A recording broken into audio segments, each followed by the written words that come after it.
Hi, I'm Emma Drake and I'm the Park Ranger at Leavesden Country Park. I work for Three Rivers District Council and today I'm going to talk to you about things you can do to help wildlife at home and show you how to make a bug hotel. Here I am with the bug hotel we've got at Leavesden, and you can see that it's got loads of different places and spaces for all the different animals to hide in. But the one that you make doesn't have to be huge, you can just do it with some recycled materials at home. Here we have a beautiful spring day at Leavesden Country Park.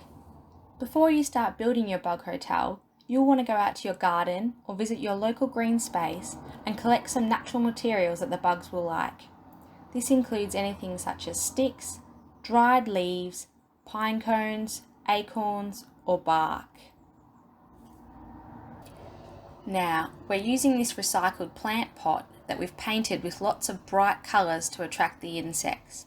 We'll put in some cardboard, which I'll talk about later, and these bamboo tubes, which are great for solitary bees to crawl into and lay their eggs. You can buy them from the RSPB or loads of different garden centres. Next up, we've got some pine cones.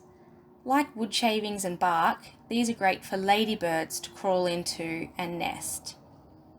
We've got those leaves that we collected.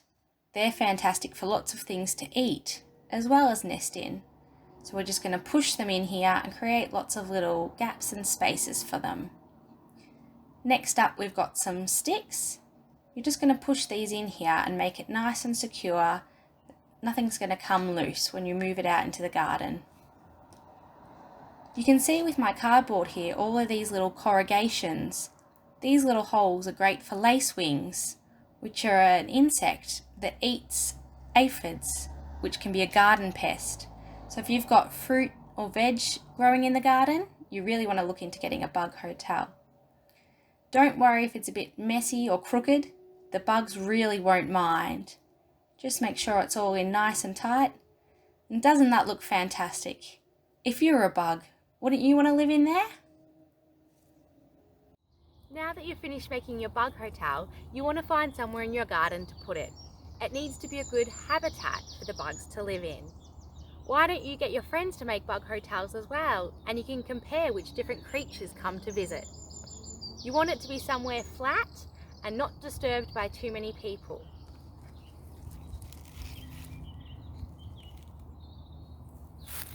Please do send me an email and let me know who comes to visit your bug hotel. Thanks very much for watching. I'll put up a list of some other ideas that you can do at home as well in the next minute. Bye!